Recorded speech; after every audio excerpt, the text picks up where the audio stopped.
Salam guys, selamat datang lagi ke Abi Sharing, dan hari ini kita ada satu topik yang saya rasa semua pun sudah tahu dekat luar sana berkaitan dengan ayah masa ketum.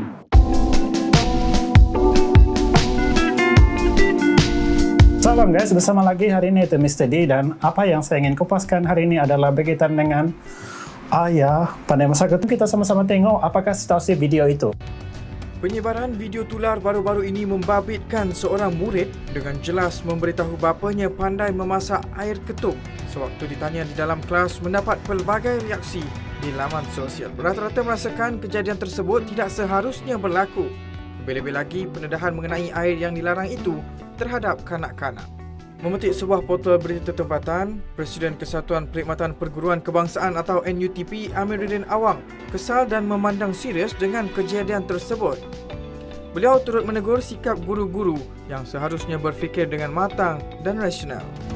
Jadi Anda sudah melihat apakah situasi video tersebut. Jadi pada pandangan kami dekat Abi Sharing, yaitu pandangan secara pribadi saya. Dan untuk pandangan saya sendiri, saya merasakan bahwa video ini pada mulanya saya juga skeptikal. Mungkin saya merasakan bahwa seluruh netizen Malaysia juga mungkin sependapat dengan saya yang menyatakan bahwa itu cikgu itu ada salah. Namun kita sudah nampak semua dekat luar di sana, di mana penjelasan utamanya adalah cikgu itu tidak bersalah kerana dia hanya merekam sewaktu kelas PNP, yaitu kelas pembelajaran. Jadi waktu kelas pembelajaran itu dia bertanya, dia hanya ingin merekam situasi waktu kelas itu berada. Cuma yang culasnya di sini adalah budak tersebut, dia bertanya berkaitan dengan siapa sini selain yang pandai memasak. Dia lepas itu budak tersebut menyatakan bahwa ayahnya juga pandai memasak, tapi dalam konteks memasak ketum.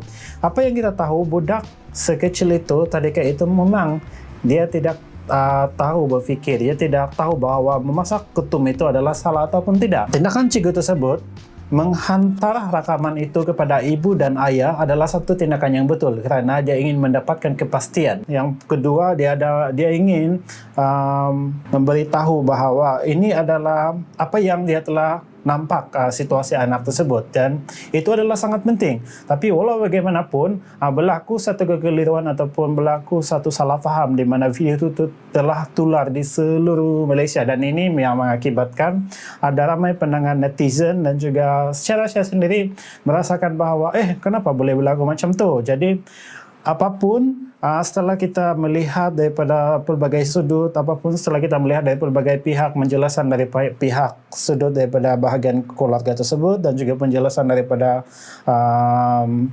guru tersebut, kita sudah dapat menilai bahawa hanya berlaku satu kekesilapan yang di mana report baru-baru ini yang mungkin Anda pun sudah tahu, report baru-baru ini di mana menyatakan bahawa cikgu itu tidak bersalah, dan yang menyebarkan pula video itu adalah bukan daripada cikgu, tetapi yang menyebarkan video itu adalah di kalangan ahli keluarga tersebut. Mungkin saya merasakan bahwa mungkin ini adalah cara untuk ahli keluarga itu berkongsi. Cuba lihat dia macam kita kongsikan dengan kita punya adik-beradik dan juga sebagainya.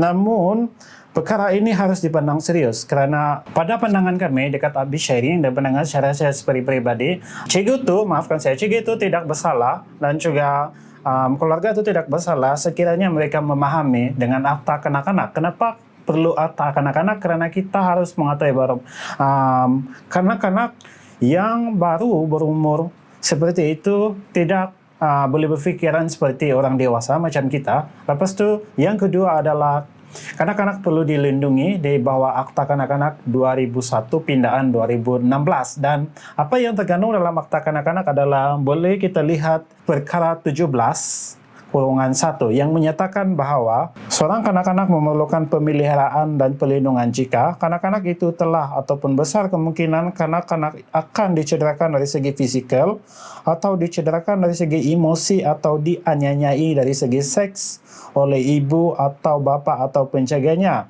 atau seorang anggota keluarga luasnya.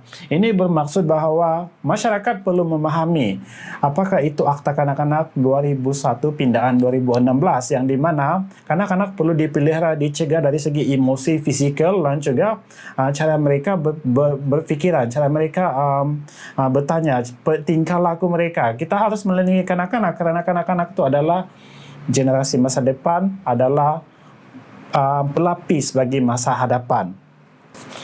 Selain daripada itu, kenapa perlunya kita mengetahui Akta Kanak-Kanak 2001 Pindaan 2016, yaitu tanggungjawab ibu bapa. Tanggungjawab ibu bapa dan juga tanggungjawab mencegah atau pencegah dalam melindungi dan memelihara kanak-kanak. Karena dalam situasi ini, kita tidak katakan bahwa cegah itu salah dan juga kita tidak katakan bahwa keluarga itu salah. Tetapi apa yang boleh kita ambil iktibar, apa yang kita boleh ambil pengajaran dari segi situasi ini ialah dari segi mempelajari Akta Kanak-Kanak 2001 Pindaan 2016 terkandung dalam bab 2 perenggan 28. Dan apakah perenggan 28 itu? Mari saya tolong bacakan kepada Anda.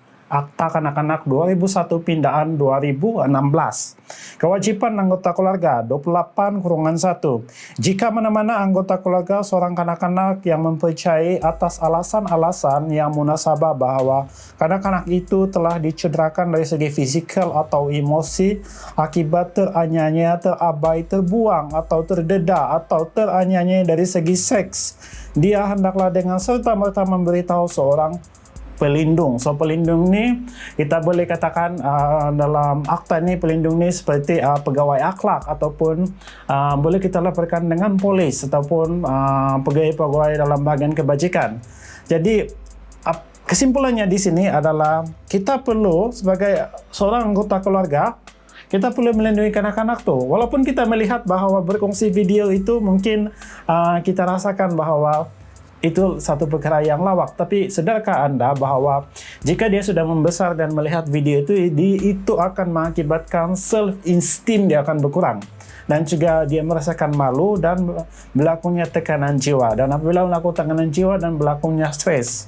Dan apabila berlakunya terlalu banyaknya stres dan mengakibatkan kanak-kanak tersebut itu akan mungkin juga akan mengalami depresi. Jadi depresi ini adalah sangat berbahaya kepada semua. Oleh itu, sebagai seorang masyarakat yang berdedikasi, sebagai seorang masyarakat yang memang bertanggung jawab seperti Anda dekat luar di sana, lindungilah kanak-kanak, karena kanak-kanak ini adalah satu aset negara yang sangat bernilai. Kita tidak tahu, mungkin kita lihat kanak-kanak itu biasa-biasa saja, namun 10-20 tahun akan datang menjadi seorang pemimpin yang terbaik, ataupun 10 atau 20 tahun akan datang menjadi seorang yang pencetus idea yang sangat baik ke seluruh dunia mungkin, pencetus idea dekat Malaysia mungkin, kita tidak tahu kan.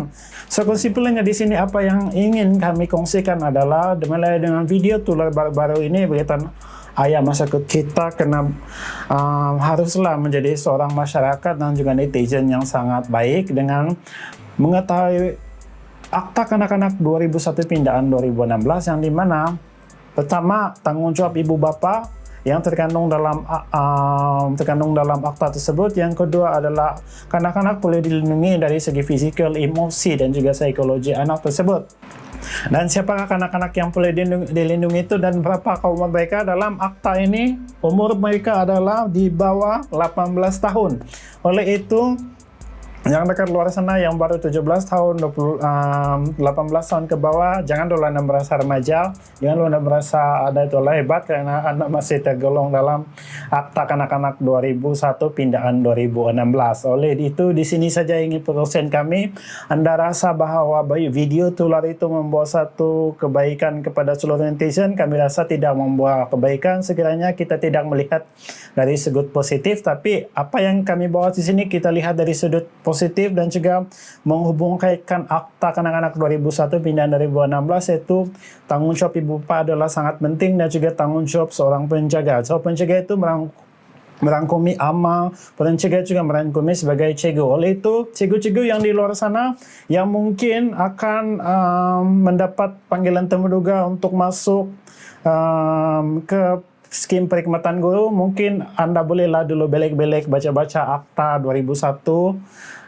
kanak-kanak, karena kami merasakan dekat IB sharing mungkin akan keluar interview nanti. Jadi sedikit sebanyak kami telah kongsikan dalam Akta Kanak-Kanak tu apakah tanggung jawab ibu bapa, tanggung jawab ibu bapa dan keluarga adalah untuk mencegah, memberi perlindungan dari segi fizikal, emosi dan juga psikologi, dan juga dari melindungi dari segala teranyani keaiban. Kerana kalau seorang ibu bapa mengabaikan ataupun cegah mengabaikan anak tersebut, Anda boleh didakwa di bawah Akta Anak-anak 2001 pindahan 2016. Dan apakah hukumannya sekiranya Anda didapati disabitkan kesalahan, Anda akan didenda RM5.000 dan dipenjara 2 tahun ataupun kedua-duanya sekali. Jadi ingat baik-baik, kanak-kanak harus dilindungi, bukan dianyai ataupun bukan disuruh untuk menjual-jual. Karena dalam Akta Kanak-kanak juga menyatakan bahwa kanak-kanak tidak boleh disuruh untuk menjual-jual kui, menjual-jual mui,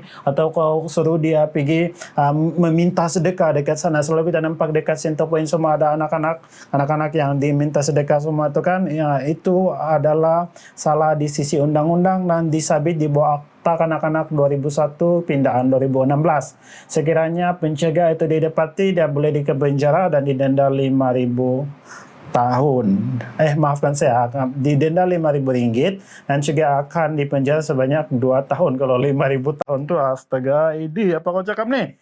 Oke, jadi di sini dekat Abi sharing apa yang kami ingin kongsikan kepada Anda adalah bukan kami mengecam guru itu, bukan juga kami mengecam ahli keluarga itu, tetapi kami berkongsi fakta dan juga berkongsi idea di mana kita sebagai netizen yang baik dan juga masyarakat yang baik, kita kena harus melindungi kanak-kanak. So, apa pendapat Anda dengan sharing kami hari ini?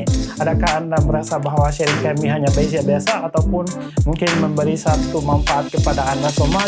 Jadi, jangan lupa dengan 2 perkara. Yang pertama, of course, tekan butang subscribe. Yang kedua adalah tolong share kepada Anda semua. Tolong share kepada seluruh. Mungkin video ini memberi satu inspirasi ataupun menyadarkan masyarakat bahwa kanak-kanak boleh dilindungi, bukan dianyai.